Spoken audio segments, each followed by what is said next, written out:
नमस्कार। आपना लोग भालया कोफल्या से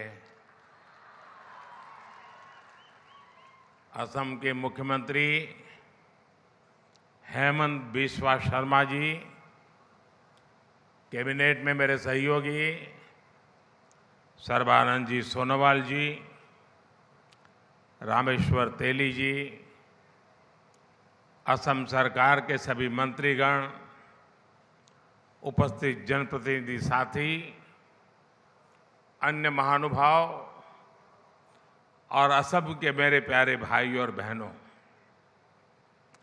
आप सभी इतनी बड़ी संख्या में हमें आशीर्वाद देने आए हैं। मैं आपका सर झुका करके नमन करते हुए आभार व्यक्त करता हूं। और मुझे अभी बता रहे थे मुख्यमंत्री जी कि 200 स्थान पर लाखों लोग बैठे हुए हैं जो वीडियो के माध्यम से इस विकास उत्सव में भागीदार बन रहे हैं। मैं उनका भी स्वागत कर रहा हूं। और मैंने सोशल मीडिया पर भी देखा कैसे गोलाघाट के लोगों ने हजारों दीप जलाए। असम के लोगों का ये स्नेह, ये अपनापन मेरी बहुत बड़ी पूंजी है। आज मुझे असम के लोगों के लिए 17,500 करोड़ रुपए की परियोजनाओं का लोकार्पण और शिलान्यास करने का सौभाग्य मिला है। इनमें स्वास्थ्य, आवास और पेट्रोलियम से जुड़े प्रोजेक्ट्स हैं। इनसे असम में विकास की गति और तेज होगी। मैं असम के सभी लोगों को इन विकास परियोजनाओं के लिए बहुत बहुत बधाई देता हूं। साथियों, यहां आने से पहले मुझे काजीरंगा नेशनल पार्क की विशालता, उसकी प्राकृतिक सुंदरता को करीब से देखने का, जानने का अवसर भी मिला। काजीरंगा अपनी तरह का अनूठा नेशनल पार्क और टाइगर रिजर्व है। इसकी बायोडायवर्सिटी, इसका इकोसिस्टम हर किसी को आकर्षित करता है। काजीरंगा को यूनेस्को की वर्ल्ड हेरिटेज साइट होने का गौरव भी प्राप्त है। विश्व में जितने सिंगल हॉर्न वाले राइनो हैं, उनमें 70% हमारे काजीरंगा में ही रहते हैं। यहां के प्राकृतिक वातावरण में tiger, elephant, swamp dear, wild buffaloes और तरह तरह की वाइल्ड लाइफ देखने का अनुभव भी वाकई कुछ और है। साथ ही बर्ड वॉचर्स के लिए भी काजीरंगा किसी स्वर्ग की तरह है। दुर्भाग्य से पिछली सरकारों ने असंवेदनशीलता और आपराधिक संरक्षण के कारण असम की पहचान, यहां के राइनो, वो भी संकट में पड़ गए थे। 2013 में एक ही वर्ष में यहां 27 राइनोज का शिकार हुआ था। लेकिन हमारी सरकार यहां आके लोगों के प्रयासों से 2022 में ये संख्या 0 हो गई है। 2024 काजीरंगा नेशनल पार्क का गोल्डन जुबली वर्ष भी है। मैं असम के लोगों को इसके लिए भी बहुत बधाई देता हूं। और मैं देशवासियों को भी कहूंगा कि गोल्डन जुबली ईयर है काजीरंगा का, आपके लिए भी यहां आना बनता ही है। मैं काजीरंगा से जो यादें लेकर आया हूं, ये यादें जीवन भर मेरे साथ रहने वाली है। साथियों, आज मुझे वीर लसित बोरफुकन की विशाल और भव्य प्रतिमा का अनावरण का भी सौभाग्य मिला। लसित बोरफुकन असम के शौर्य, असम के पराक्रम के प्रतीक है। वर्ष 2022 में हमने दिल्ली में लसित बोरफुकन के 400वीं जन्म जयंती वर्ष के पूरे उत्साह से मनाया था। मैं वीर योद्धा लसित बोरफुकन को फिर एक बार नमन करता हूं। साथियों, विरासत भी विकास भी, ये हमारी डबल इंजन की सरकार का मंत्र रहा है। विरासत के संरक्षण के साथ ही असम की डबल इंजन की सरकार यहां के विकास के लिए भी उतनी ही तेजी से काम कर रही है। इंफ्रास्ट्रक्चर, स्वास्थ्य और ऊर्जा के क्षेत्र में असम ने अभूतपूर्व तेज गति दिखाई है। एम्स के निर्माण से यहां के लोगों के लिए बहुत सुविधा हो गई है। आज यहां तिनसुकिया मेडिकल कॉलेज का भी लोकार्पण हुआ। इससे आसपास के कई जिलों के लोगों को बेहतर स्वास्थ्य सुविधाएं मिलने लगेगी। असम के पिछले दौर पर, जब मैं पिछले दौरे पर आया था, मैंने गुवाहाटी और करीमगंज में 2 मेडिकल कॉलेज की आधारशिला रखी थी।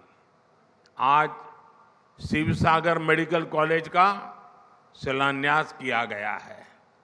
यहीं आपके जोरहाट में एक कैंसर अस्पताल का निर्माण भी हुआ है। हेल्थ इंफ्रास्ट्रक्चर के इस विकास से असम और पूरे नॉर्थ ईस्ट के लिए स्वास्थ्य सेवाओं का एक बहुत बड़ा केंद्र यह हमारा आसाम बन जाएगा।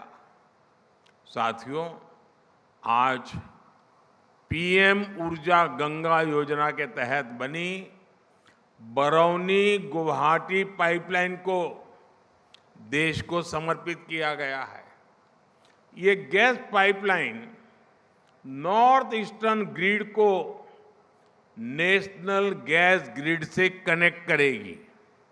इससे करीब 30 लाख परिवारों और 600 से ज्यादा सीएनजी स्टेशंस को गैस की सप्लाई होगी। बिहार, पश्चिम बंगाल और असम के 30 से ज्यादा जिलों के लोगों को इसका लाभ मिलेगा। साथियों, आज डिगबोई रिफाइनरी और गुवाहाटी रिफाइनरी की क्षमता के विस्तार का भी शुभारंभ हुआ है। दशकों से असम के लोगों की डिमांड थी कि असम की रिफाइनरी की कैपेसिटी को बढ़ाया जाए। यहां आंदोलन हुए, प्रदर्शन हुए, लेकिन पहले की सरकार ने यहां के लोगों की इस भावना पर कभी ध्यान नहीं दिया। लेकिन बीते 10 वर्ष में भाजपा सरकार ने असम की चारों रिफाइनरीज की क्षमता को बढ़ाने के लिए लगातार काम किया है। अब असम की रिफाइनरीज की कुल क्षमता 2 गुनी हो जाएगी, डबल। और इसमें भी नुमालीगढ़ रिफाइनरी की क्षमता तो 3 गुनी होने जा रही है, 3 गुनी। जब किसी क्षेत्र का विकास का मजबूत इरादा हो तो काम भी मजबूती से और तेज गति से होते हैं। साथियों, आज असम के मेरे 5.5 लाख परिवारों के लिए अपने पक्का मकान का सपना पूरा हुआ है। आप सोचिए, एक राज्य में 5.5 लाख परिवार अपनी पसंद के, अपनी मालिकी के पक्के घर में जा रहे हैं। भाइयों बहनों, जीवन का कितना बड़ा सौभाग्य है कि मैं आपकी सेवा कर पा रहा हूं। भाइयों बहनों, कांग्रेस की सरकारों के समय, उस समय जहां लोग एक एक घर के लिए तरसते थे, वहीं हमारी सरकार एक एक दिन में, आप देख रहे हैं अकेले आसाम में 5.5 लाख गरीबों को दे रही है। 5.5 लाख घर, और एक घर ऐसे ही 4 दीवारें नहीं है। इन घरों में शौचालय, गैस का कनेक्शन, बिजली, नल से जल, ये सारी सुविधा भी इसके साथ ही जुड़ी हुई है, एक साथ मिली है। असम में अब तक ऐसे 18 लाख परिवारों को पक्का मकान दिया जा चुका है। और मुझे खुशी है कि पीएम आवास योजना के तहत दिए गए ज्यादातर घर महिलाओं के नाम रजिस्टर्ड किए गए हैं। अब घर की मालकिन ये मेरी माताएं बहनें बनी हैं। यानी इन घरों के लाखों महिलाओं को अपने घर की मालकिन बना दिया है। साथियों, हमारा प्रयास है कि असम की हर महिला का जीवन आसान हो। इतना ही नहीं, उसकी बचत भी बढ़े, आर्थिक रूप से उसको बचत हो।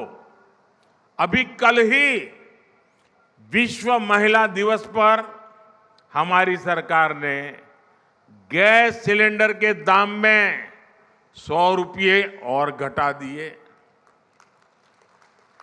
हमारी सरकार आयुष्मान कार्ड के जरिए जो मुफ्त इलाज की सुविधा दे रही है, उसकी बड़ी लाभार्थी हमारी माताएं, बहनें, महिलाएं हैं। जल जीवन मिशन के तहत असम में पिछले 5 साल में 50 लाख से ज्यादा नए घरों में पानी का कनेक्शन पहुंचा है। अमृत सरोवर अभियान के तहत, और अभी मुझे उसका कॉफी टेबल बुक रिलीज करने का मौका मिला। अमृत सरोवर अभियान के तहत यहां जो 3000 अमृत सरोवर बने हैं, उनका भी बहुत लाभ हो रहा है। भाजपा सरकार देश में 3 करोड़, ये मैं आपके लिए बोल रहा हूं, ये एक बढ़िया बढ़िया टोपी पहन के बैठी है ना बहने, 3 करोड़ लखपति दीदी बनाना, देश में 3 करोड़ लखपति दीदी बनाने का अभियान पर भी काम कर रही है। इस अभियान के तहत स्वयं सहायता समूह से जुड़ी महिलाओं को और सशक्त किया जा रहा है, उन्हें नए अवसर उपलब्ध कराए जा रहे हैं। इस अभियान का लाभ असम की भी लाखों महिलाओं को मिल रहा है। और मुझे मुख्यमंत्री जी बता रहे थे कि असम में जो लखपति दीदी बन गई हैं, वो सारी लखपति दीदी यहां आई हुई है। एक बार जोरदार तालियों से इन लखपति दीदियों का सम्मान कीजिए। अगर सही दिशा में नीतियां हो और सामान्य मानवी जुड़ जाए, कितना बड़ा परिवर्तन। आप देखिए, गांव गांव पूरे देश में लखपति दीदी बनाने का अभियान, ये मोदी की गारंटी है। साथियों, 2014 के बाद असम में कई ऐतिहासिक परिवर्तनों की नींव रखी गई। असम में भूमिहीन 2.5 लाख मूल निवासियों को जमीन के अधिकार दिए गए। आजादी के बाद 7 दशकों तक चाय बागान में काम करने वाले मजदूरों को बैंकिंग सिस्टम से नहीं जोड़ा गया था। हमारी सरकार ने चाय बागानों में काम करने वाले ऐसे करीब 8 लाख वर्कर्स को बैंकिंग व्यवस्था से जोड़ना शुरू किया। बैंकिंग व्यवस्था से जोड़ने का मतलब है कि उन वर्कर्स को सरकारी योजनाओं की मदद भी पहुंचने लगी है। जो लोग सरकार के आर्थिक लाभ पाने के पात्र थे, उनके हक का पैसा सीधे बैंक खाते में पहुंचने लगा। हमने बिचौलियों के लिए सारे रास्ते बंद कर दिए।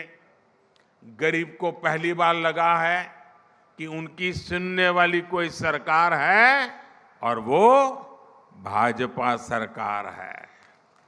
साथियों, विकसित भारत का संकल्प पूरा करने के लिए नॉर्थ ईस्ट का विकास जरूरी है। कांग्रेस के लंबे शासनकाल में नॉर्थ ईस्ट को दशकों तक सरकार की उपेक्षा सहनी पड़ी है। विकास की कई परियोजनाओं का शिलान्यास करके फोटो खिंचवा ली, लोगों को गुमराह कर दिया और फिर भाग गए, हाथ खींच लिए। लेकिन मोदी पूरे नॉर्थ ईस्ट को अपना परिवार मानता है। इसलिए हमने उन प्रोजेक्ट्स को भी पूरा करने पर फोकस किया जिन्हें वर्षों से लटकाया जा रहा था, कागज पर लिख करके छोड़ दिया गया था। भाजपा सरकार ने सराय घाट पर दूसरे ब्रिज, ढोला सदिया ब्रिज और बोगीबील ब्रिज का काम पूरा कर उन्हें देश की सेवा में समर्पित किया। हमारी सरकार के दौरान ही बराक घाटी तक ब्रॉडगेज रेल कनेक्टिविटी का विस्तार हुआ। 2014 के बाद यहां विकास को गति देने वाले कई प्रोजेक्ट शुरू हुए। जोगी धोपा में मल्टी मॉडल लॉजिस्टिक पार्क का निर्माण शुरू हुआ। ब्रह्मपुत्र नदी पर 2 नए पुल बनाने को मंजूरी मिली। 2014 तक असम में सिर्फ एक नेशनल वाटरवे था, आज उत्तर पूर्व में 18 नेशनल वाटरवेज हैं। इंफ्रास्ट्रक्चर के इस विकास के नई औद्योगिक संभावनाएं पैदा हुई। हमारी सरकार ने नॉर्थ ईस्ट के इंडस्ट्रियल इकोसिस्टम को मजबूत बनाने के लिए उन्नति योजना को नए स्वरूप में इसका और विस्तार करते हुए मंजूरी दी है। सरकार ने असम के जूट किसानों के लिए भी एक बहुत बड़ा फैसला लिया है। कैबिनेट ने इस वर्ष जूट के लिए एमएसपी प्रति क्विंटल 285 रुपये 285 रुपये बढ़ा दी है। अब जूट किसानों को प्रति क्विंटल 5,335 रुपये मिलेंगे। साथियों, मेरे इन प्रयासों के बीच हमारे विरोधी क्या कर रहे हैं? देश को गुमराह करने वाले क्या कर रहे हैं? मोदी को गाली देने वाली कांग्रेस और उसके दोस्तों ने आजकल कहना शुरू किया है कि मोदी का परिवार नहीं है। उनकी गाली के जवाब में पूरा देश खड़ा हो गया है। पूरा देश कह रहा है कि मैं हूं मोदी का परिवार, मैं हूं मैं हूं मैं हूं मैं हूं मैं हूं ये है प्यार, ये है आशीर्वाद। देश का ये प्यार मोदी को इसलिए मिलता है क्योंकि मोदी ने 140 करोड़ देशवासियों को सिर्फ अपना परिवार ही नहीं माना, बल्कि उनकी दिन रात सेवा भी कर रहा है। आज का ये आयोजन भी इसी का प्रतिबिंब है। मैं एक बार फिर आप सबको इतने बड़ी विशाल संख्या में आने के लिए शुभकामनाएं, धन्यवाद। और इतने बड़ी मात्रा में विकास कार्यों के लिए मैं बहुत बहुत बधाई देता हूं दोनों हाथ ऊपर करके मेरे साथ बोलिए, भारत माता की। आवाज पूरे नॉर्थ ईस्ट में जानी चाहिए आज। भारत माता की, भारत माता की। ये लखपति दीदी की आवाज तो और तेज होनी चाहिए। भारत माता की, भारत माता की, भारत माता की। बहुत बहुत धन्यवाद।